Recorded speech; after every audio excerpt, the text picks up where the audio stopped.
We now move to extraction 1.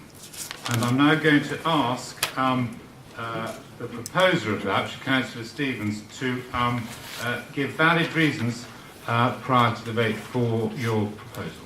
Thank you. Thank you, Chair. Well, I agree with everything that Mr Wilder said tonight. Having lived on Pinewood Road for many years, I'm well aware of the issues of that area. Sorry, Councillor, do you want to have the mic just for the benefit of next door, Sorry. please? Great, just closer to you. Thank you. The development of this land would have a detrimental effect not only on the Pinewood-Brixton Road area, but on the town as a whole. The land is used as farmland, and there are regular cows in the fields. Now, if members, you say you read all your emails, you will have seen the pictures, you've seen the evidence that this is farmland, not wasteland or anything else. The site forms part of an open rural countryside, the higher land being rugged and attractive, and any development would extend into sensitive countryside. The land has numerous springs and parts of it are rated as high. I think if we look at section 10 of the National Planning Policy Framework relating to meeting the challenge of climate change, it says flooding and coastal change. I think it ought to say flooding in any area that floods, because this land has numerous springs. Anybody that has been in that area, they are very evident to be seen. And parts of that area are rated as high risk of surface flooding on the Environment Agency side. The sublevels of the land are a non-porous sublayer. You go down a metre and the water cannot drain anywhere. It runs under the clay across the non-porous surface. Where does it go? Well, out of the fields and into the surrounding properties. This is not something new. It has happened back since, to my knowledge, the 1970s. And it doesn't get easier, it gets worse with climate change bringing more bad weather. I've not only witnessed the water running in and under the properties on Brixton Road, causing floors to be replaced, and numerous damp problems. I've also witnessed the water running down through Aberdeen and onto Wellington Street. Now this is the road that comes through from Chesterfield Road, down the hill and down into Bank Road, past the County Council offices, for those of you from out of town. The area in Wellington Street can cause flooding, and I have witnessed this area of road flooded and the properties there also flooded, all from this same area of land. The drains cannot cope.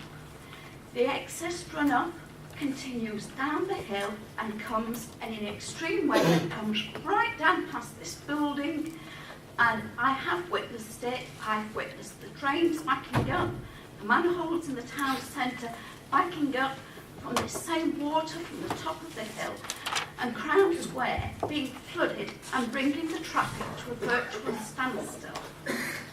Now, to me, if development takes place, the surface water problems up there could have a very serious detrimental effect on the town of Matlock. How are they going to drain it? The existing drains don't cope already. Put hard standing down on that land, and it will become even worse. And it's not just that area, it is the whole of the valley. All the roads down will be affected. The other point that I would make affects again the whole of Matlock. The sites listed in this area refer to doctors' facilities being available at our only two surgeries, Lime Grove and Imperial Road. And this has already been referred to. The problem is you cannot get a same-day appointment and have to wait. I was saying 2 weeks, Councillor Plitter says 4. But whatever, from personal experience, I witnessed a senior district nurse trying to get an urgent same-day appointment for a patient, only to be told this was not possible. If a district nurse can't get a patient who needs urgent attention and appointment, we already have a serious problem. 30 seconds, please. New people to the town are struggling to get to register with the doctors. What happens when we have in excess of another 2,000 patients? We could probably have these without this site coming in. What's going to happen to them? There is no provision. There is provision in Ashbourne, there's provision provided for Darley-Dale. Nothing is provided for this area, and therefore I ask members to oppose this on those grounds. We cannot put people's health at risk. Thank you, Councillor Stevens. And to second it, Councillor Martin Burford, please. Thank you, Chairman. I agree with everything that Councillor Stevens has just said, that we have different stance on certain aspects. I think the allocation of what I call Wolds Farm, which is HC2B, what I call it, which it is actually, is really misguided. And it's a glaring example of multiple contradictions, and to avoid a major environmental disaster, I think it must be stopped in its tracks tonight. It will only happen if councillors support our appeal to you. The appalling prospect of doubling the existing development at the top end of Matlock Bank, which is 850 feet above sea level, and therefore above the snow line, and the last green fields left in Matlock apart from Ryder Hillside, has incited local residents' anger to an unprecedented degree in our long experience as councillors in this ward. In fact, I've been amazed and most impressed by the depth of research and quality of the countless emails and letters some of us have received recently that I've sent to Sue and myself personally over the last 2 to 3 months. We all know that such a huge, unsustainable concentration of houses on one site, equal to all the houses currently in that part of Matlock and more than 3 times the size of any other greenfield site allocated elsewhere in the district, is proposed just to satisfy the government's obsession with a numbers game local plan process. This site has been put forward without much thought for the area's geological structure, as Councillor Stevens has pointed out, and perfectly reasonable but fundamental planning objections such as the encroachment of urban development into the countryside, impact on local landscape character, and on Goodwin's Wood, which is a historic woodland just behind the site. Also the loss of tranquility, wildlife habitats and archaeological interest, including an alleged Roman road, light pollution of course, the likelihood of exacerbating existing and serious flood risks from surface water runoff. Just to add to what Councillor Stevens said, I saw a video of the flooding on Aberdeen a few years ago, and it was absolutely horrendous. There's a river flowing down Aberdeen and Wellington Street, a wheelie bin on its side floating down the so-called river. Absolutely amazing. Unacceptable pressure on local infrastructure is another problem, especially sewers, schools and health services. Perversely, many of these objections contravene policies proposed in this same plan, as well as its predecessor and the National Planning Policy Framework as well. However, perhaps the most contentious impact of so many new houses would be on the inadequate local road network. It's already unable to cope with existing traffic and roadside parking on Cavendish Road, which holds up. Funny enough, talking about GP services, one of our GPs sent an email to me saying he was held up, and he lives on that estate, held up for 10 to 15 minutes one morning just trying to get to surgery. So that's why you can't get your appointments, because the doctors can't get to the surgery. The alternative link via Gritston Road will need extensive carriageway widening and visibility improvements to comply with government requirements. New residents would inevitably drive to Matlock or to Chesterfield to work or for shopping and to add to existing congestion, making the whole development completely unsustainable. Add to this the prospective new junctions to serve the Convent Fields, soon to be built no doubt, Moorcroft soon to be built no doubt, and Bentley Bridge soon to be built. All these developments will require new accesses, and of course on top of that there's the close proximity to Highfield School, so there'll be utter chaos on Chesterfield Road at rush hours, at morning and evening, if these houses are built. And road safety of course therefore is another concern to children going to school and coming back from school, and their parents collecting them or delivering them. So I believe that the enormous twin challenges of trying to resolve the flooding and drainage problems of this site and the need to acquire third-party land to provide a safe junction on Chesterfield Road makes this allocation totally undeliverable in the foreseeable future, and certainly I believe within the timescale that we require. So I have no problem about seconding a proposal to exclude this site. Thank you very much. Councillor Susan Burford, please. Thank you, Chair. We'll try and be quite brief. You've got 5 minutes. I think members around this council would expect me to be parochial on such as this, but I'm very proud to represent All Saints in Matlock, and I do think the things that I'm going to say on this particular site, Brixton Road, Pinewood Road, I think I am representing the majority view in that area of residents. I think that the scale of this site for 500 houses is just beyond belief, to be honest.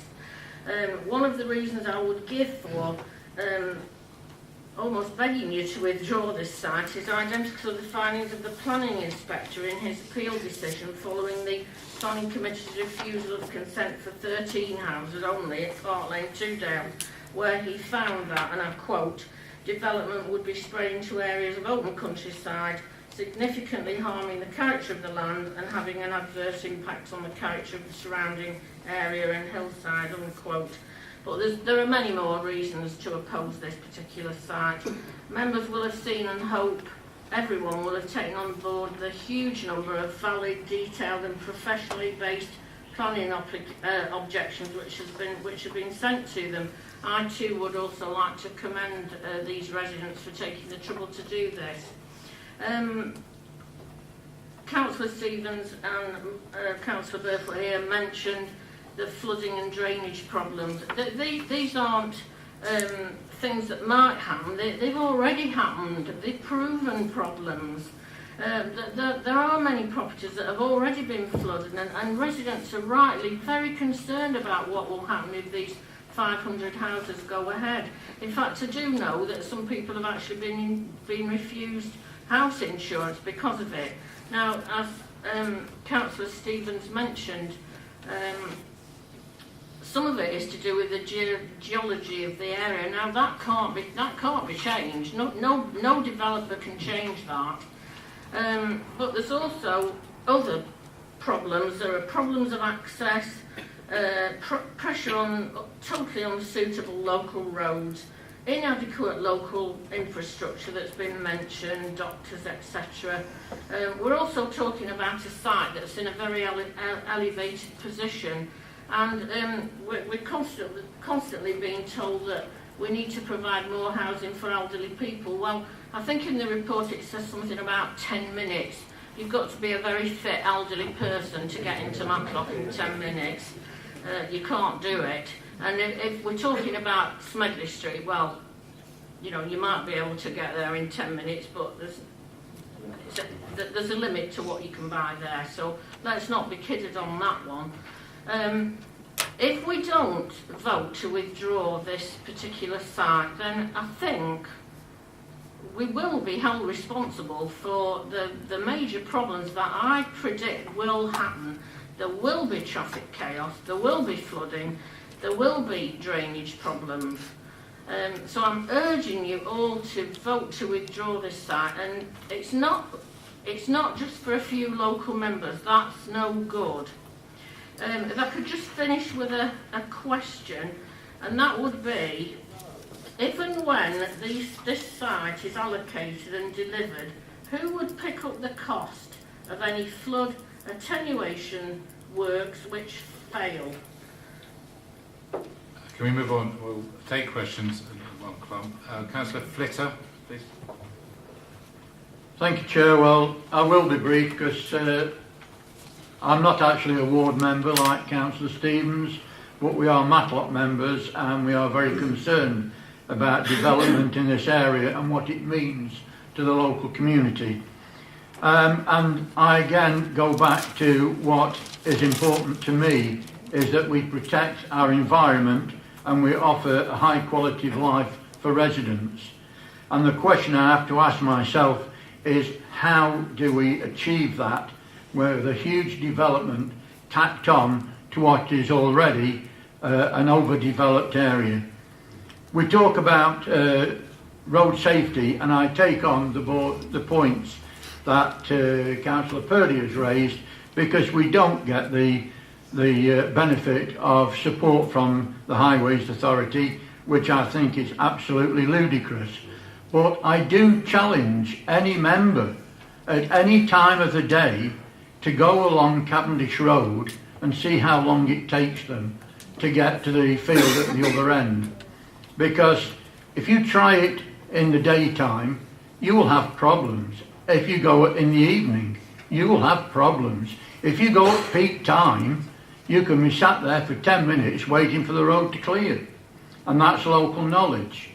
And again, within the report, it does talk about there's no flooding in the area and it's not recognised.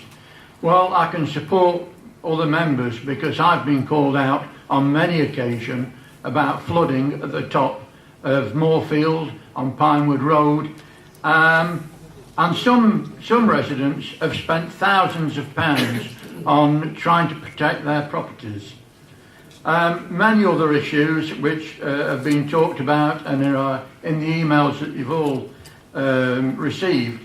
But what is actually another point to me is the exposed position. And nobody's mentioned, but it is above the snow line. And if you don't realise what that is the first area of Matlock that comes to a standstill. And when we get inclement weather, nothing moves, apart from the first 50 yards of Cavendish Road, where of course is a car park used by County Council. And I honestly believe that the problems that this will cause, and I hope that you'll look at the site map, because it just shows you the amount of traffic that will be coming onto other streets. We've got another problem with Sandy Lane and Gritston Road by Bentley Close. The extra traffic that will come out of there onto a main road where children are crossing the road to go to school. We've got Pinewood Road, possibly Herker Rise, all with accesses onto this land, but they have to go on Cavendish Road. Councillor Mrs Burfoot talked about traffic chaos. We have traffic chaos now. It's not there for the future. It is happening now. So I support, Chair, the recommendation to remove it. But I'd just like to ask a question, if I may, and that is a piece of land at the back of George Road that is noted as a playing field. I understand that this land has a covenant on it. Can you explain to me if this is so and how it affects the application? I'm just going to go to Councillor Rose, please. Well, Chairman, I suppose it's time we had a balanced debate on this, because so far all the speakers have been saying we must extract it. So, in view of what I've said before, and to be consistent, I need hardly remind members that we're talking about 500 houses here, and to extract that without replacing it is in fact putting an Exocet missile straight into the side of the local plan, so it will sink. So members need to know that that is exactly what the consequence of the decision will be. And, you know, with respect to blocks, all these arguments, and I'm looking at one of my neighbouring ward members in Councillor Millwood and Councillor Donnelly up there, have been rehearsed at length in Ashbourne when we faced some very difficult planning decisions and appeals on sort of fairly hilly sections of Ashbourne, about the snow line. We certainly had the flooding one, we're all aware of the traffic one. It takes at least a week to get an appointment with the doctors in Ashbourne, so if you're getting the same day one, it must be a miracle. In Matlock, I'll have to move to Matlock by the sound of things. But really, I don't see how we can indulge in this at the moment. Residents are going to have the opportunity to make further representation and to the inspectorate, and I think they must argue their case here. If we fail not to include this site now, we are in fact actually abandoning the local plan before we start. Councillor Swindle. Thank you, Chair. I'm quite pleased that the 4 sites have been excluded, because I had concerns about all of them and I think they warranted a proper debate. And I'm speaking now as somebody who doesn't live in Matlock and doesn't represent Matlock. And I have grave concerns. Like I've said before, I've listened to what all of the residents have got to say. I've listened to the ward members, and I take on board what ward members say, because they represent that area, they know the community, and their grassroots knowledge is better than what I've got. And I've listened to Councillor Rose, and I understand the importance of getting the local plan through. And when you say removing 500 houses from the local plan will be catastrophic, yes it will. But it appears to me, from the evidence that's been put forward, that 500 houses at the top of Matlock on this site will be catastrophic for the area and the existing properties and residents that are there. Highways, I take on board what Councillor Flitter said. In the last year, there must be something good up there, because 3 of my friends have all moved up there. And going for a pint with them on a Friday night, by the time I get there, I'm ready for about 5 pints because of the traffic and the congestion and the serious road safety concerns that I've seen for myself. There is clearly, from what the ward members and the residents have said, a flooding concern, and that is going to impact not only on houses that will be possibly built there, but those properties that are surrounding them. The Greenfield site, and I also worry about the character and the change that will come in the long term for Matlock. I've listened to the strength of feeling from the residents, and we were told by the government when putting a local plan together we should listen to local residents, and I believe localism is all about listening to local residents, and I'm going to do that, and I'm going to support that this site be excluded as well.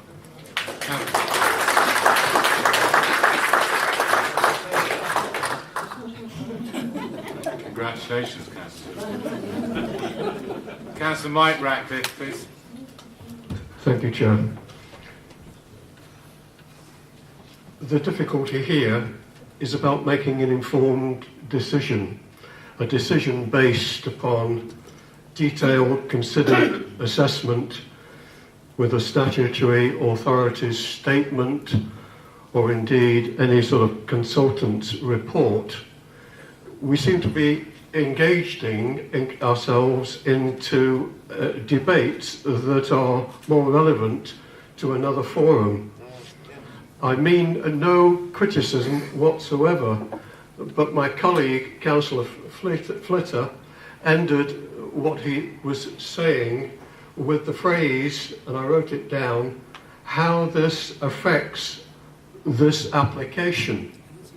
This is not an application to build. This is us deciding whether to accept an allocated housing site that will add overall to the efficacy of our local plan. Having said that, he is absolutely right, as were his other colleagues, in articulating the concerns and objections that were being voiced and have been also communicated in other methods about this site. There is clearly a weight of adverse opinion and concern going forward about this. Very valid. But many of them I know through experience of planning committees can be addressed through mitigation. The infrastructure, health facilities can be subject to future investment. There are developments at this moment taking place around Darley Dale. Highways, road layouts can be changed. But there are very significant changes that... Thank you. Next door, please. Thank you. There are very significant concerns regarding, for instance, the geology of the site. The gritstone plateau that this land sits on, that clearly is affecting the drainage. Now, to what degree that might be overcome is another matter. But that would seem to me to be something that might be looked at in greater detail when the time comes. For the moment, it seems to me, provided there's reassurance that there is some deliverability and feasibility about the site being developable, then I think we have to accept that a proper assessment has been carried out. If the case is that this has not been properly assessed and that these concerns weigh against any judgment, then clearly we should refuse it. But that's not a refusal in terms of its planning consent. And who knows whether or not this is taken out of this local plan, the developers would have every right to bring it along for a proper planning consideration. Okay, thank you. I've got now Councillor Anne Elliott, please. Thank you, Chair. Well, I feel like I'm bringing up the rear on this discussion and this debate, and I will cut my speech down now considerably because it's already been said by the other ward members. But I would like to say a big thank you to the residents of Pittston and Pinewood Road for letting me know what their concerns are. I can certainly sympathise with all of them. The points that they've made, having been a resident of Cornwall Rise for a good few years before moving down below the snow line onto Jackson Road.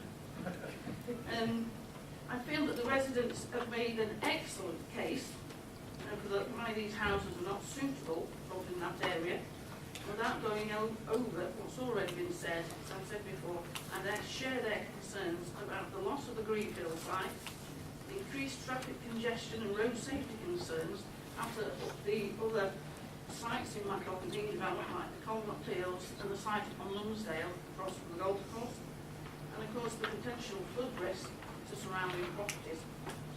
In the past, as Councillor Fritz has already pointed out, I can remember fetching him out actually one Friday night. We visited a house at the top. We don't want to get personal tonight. She didn't take me out, you know. He was the only other ward member I could find at the time, and at that point in time I was only on Matlock Town Council. Sorry. I was only on Matlock Town Council. So I fetched him out and I said, would you come to a house at the top of Moorfield with me? And when we got up there was the fireman there actually pumping the water out. It absolutely smelt of dirty water. We were stood there in the dark as all the electrics had blown. The water had at least gone in a good 12 inches because as you pulled out the books, my bookcase, the water ran out of the actual books. The family had taken the children out for a day's outing, and I can always remember it because it was actually Halloween, and they must have returned to their own particular nightmare, and that wasn't on Elm Street. Thank you very much. Yeah, I'm not done yet. Have you, that was a good line to finish on, though. No, I'm going to bed one. We're looking forward to it. I say, and I'm sure that I know some of the residents up there, the value of their property has dropped since this local plan was formed, and some are also struggling to get insurance because of this flooding risk. I do have two questions, actually, if that's all right, because, as I said, I'm not being on the committee, but I'd like to put these questions forward. And it's a lot of concern has been raised about flooding on the site and the damage that this could cause to existing properties.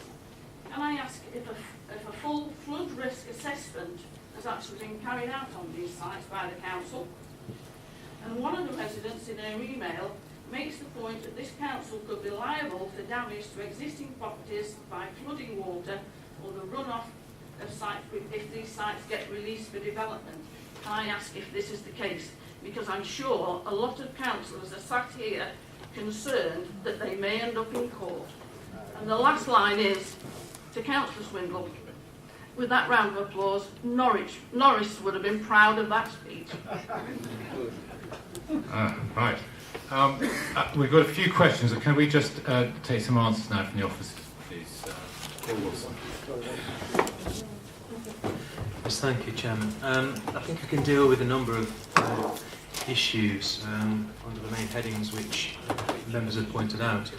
I'm probably going to say this on every site that we're going to be considering this evening, in that objections to the omission of any site, be it through this process or indeed the process the Local Plan Advisory Committee has been through, has got to be evidence-based, because this whole plan has got to be evidence-based. And whilst I'm very aware of the concerns that residents and members of the committee have expressed, we need to have regard to what evidence currently exists which would enable us to defend the omission of this site through a local plan process if challenged, or indeed if a planning application were to be submitted. Because let's not pretend that even if this site were to be excluded from the local plan, the problem does not go away in terms of a potential developer submitting an application on this site. And Councillor Radcliffe was absolutely right in what he said in terms of the process that we should be going through in identifying whether this site is indeed viable, deliverable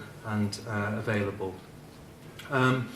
Clearly there are major issues in regarding infrastructure, not just on this site, but pretty much every single site that we are putting forward for allocation within this plan. All 33 sites, to some degree or another, will require infrastructure improvements, be it highways, be it drainage, be it education, be it healthcare. Every single one has got their own unique challenges to be addressed. But the fact that there are current constraints in terms of infrastructure is not in itself a justification to resist an allocation or, should it come to it, refuse planning permission. Because if that was the situation, no development would happen anywhere.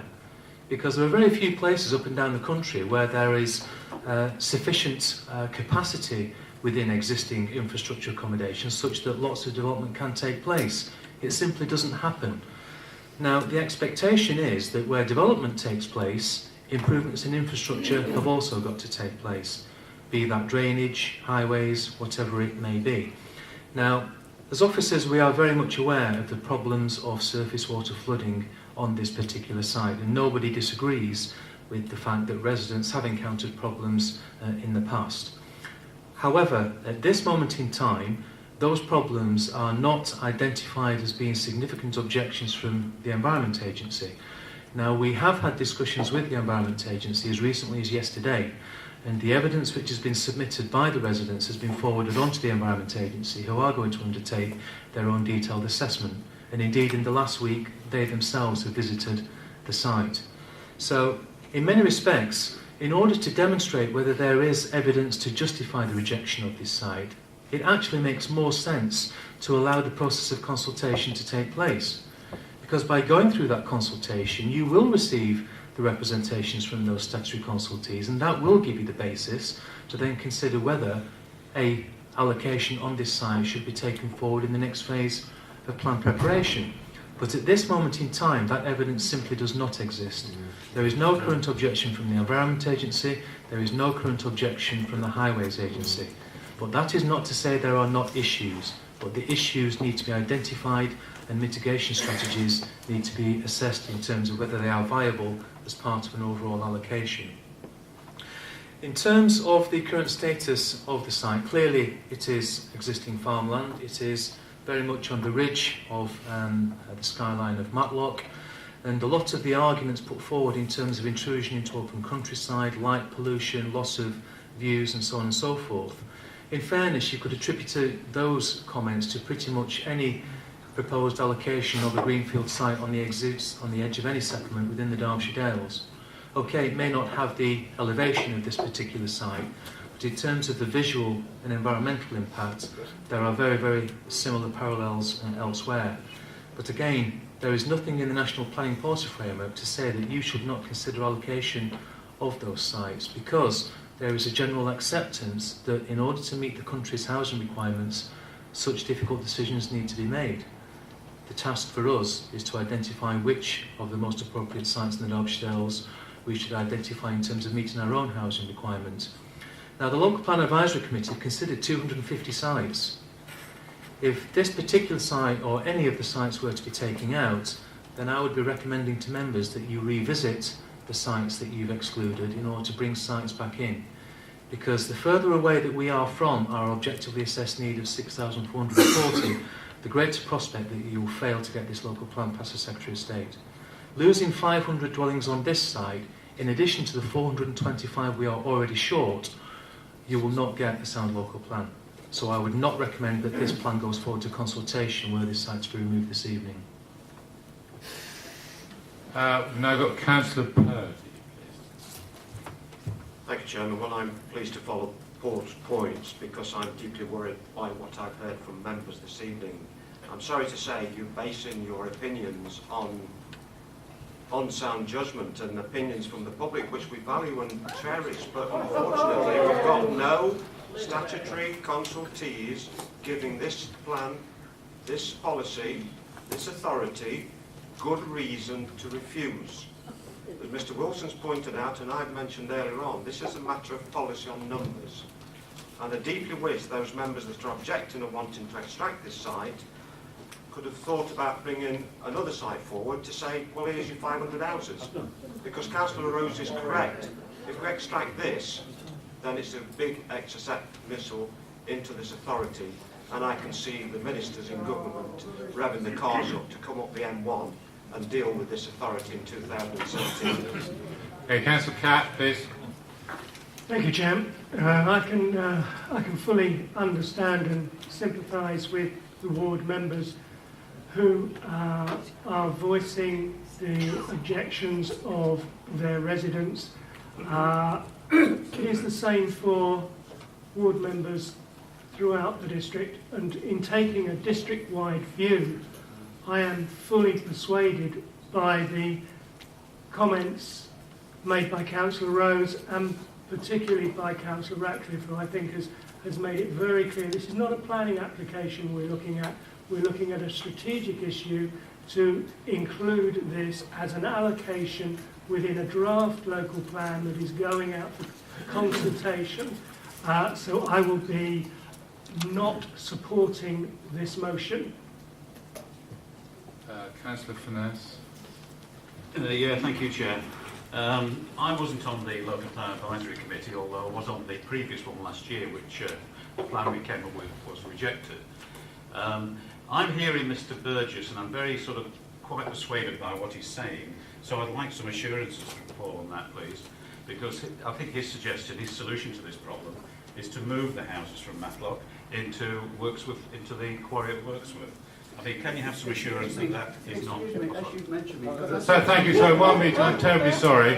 Happy birthday last week, but we... Well, I think it's a reference, thank you. I beg your pardon. But I beg your pardon. This is the procedural rules. I beg your pardon.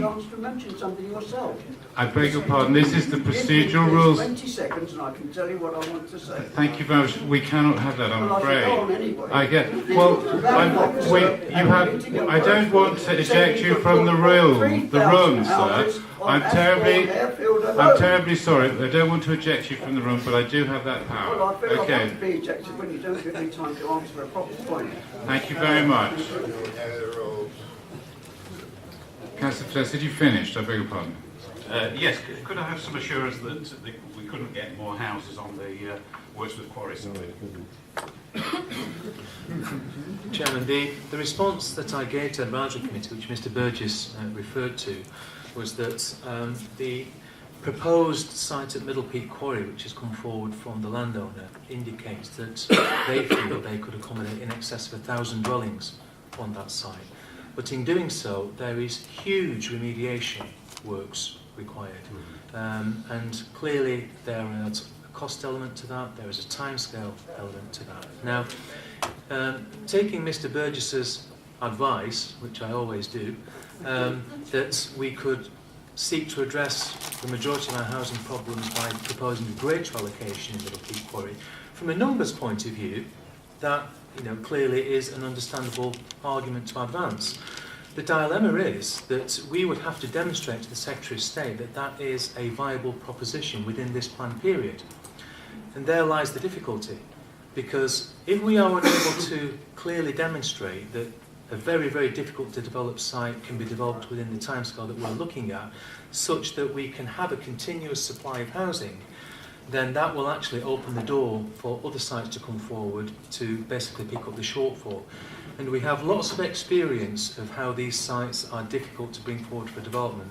Corder Quarry being a perfect example. I'm terribly sorry, that's your second count now. I'm very sorry. Can you let the officer finish, please? Can you let the officer finish? This is your second strike. I'm terribly sorry. Interrupt you. Well, I don't like being told that. Thank you very much, sir. That's your second strike. Thank you. If I can continue on the point, so there is potential for more development in that particular site, but it's whether it can be delivered within the timescales that we're looking at. Mr. Burgess refers to the fact that there are government funds available. Yes, there are, but they are subject to competitive bidding processes, and what we tend to find is that difficult to develop sites such as that don't always fare at the top of the sort of bidding hierarchy.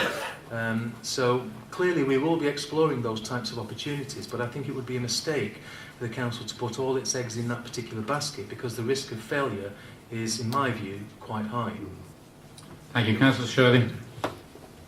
Thank you, Chairman.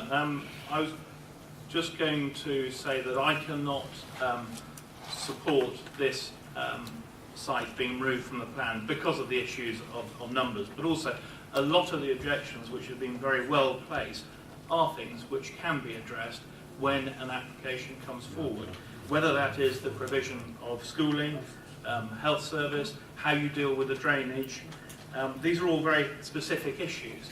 Again, the impact on the landscape and everything, that can also be sorted out as part of the application process. Whether or not, once the application comes in, you make the decisions.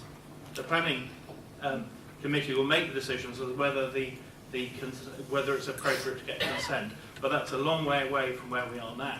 This is for the inclusion of the site in the consultation process. Do you want to add to that? Councillor, I'm going to ask now Councillor Stevens to sum up on this debate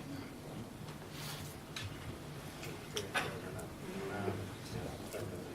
Well, Chair, that's a difficult one to do, and I understand all the planning reasons, but I really feel that if we feel that this is not a suitable site, we are better to take it out and look for an alternative site. If it goes into the plan and they then put in a planning application, planning will be granted whatever. It will not be refused once it is in the plan, because we have experienced this in the past. It is assumed that any site allocated into the plan will receive planning permission. So I am sorry, I still urge members to support this motion. We've referred to the quarry, the other site that can take more, and I know Councillor Shirley will jump at me, is the Ashbourne airfield. There is still, I know that site, I grew up there, there is still room to double those numbers of houses, so we could accommodate them in the south. Flat land, no problems with flooding, and there is funding being made available for new road infrastructure there. It will not be made available here, and the roads cannot be developed here. So I urge members to support us to remove this from the consultation and the plan. Thank you, Councillor Stevens. Councillor Shirley. Thank you, Chairman. Assuming we're shortly to be going to the vote, could I propose that it's a recorded vote? That's a proposal. Anyone like to second that? Second that, Councillor Purdy. So we'll go to a recorded vote. For those members of the public who don't know, this is where we all vote individually, so you know exactly which way we all vote. Now, it has been proposed and seconded for this site to be for extraction from the local plan. We're now going to go for a recorded vote on that. Anything you'd like to add, Sandra? No, that's clear. Okay, can we have the recorded vote, please? So a yes, a for, means for extraction. Against, to keep it in. Or not extraction. Not extraction, I beg your pardon. Okay? Thank you. Councillor Atkin. Against. Councillor Botham. For. Councillor Martin Burfoot. For. Councillor Sue Burfoot. For. Councillor Catt. Against. Councillor Chapman. Against. Councillor Donnelly. Against. Councillor Anne Elliott. For. Councillor Graham Elliott. Against. Councillor Fitzherbert. Against. Councillor Flitter. For. Councillor Furness. For. Councillor Hill. Against. Councillor Hobson. Against. Councillor Jenkins. Against. Councillor Millwood. Against. Councillor Morley. Against. Councillor Pawley. Against. Councillor Purdy. Against.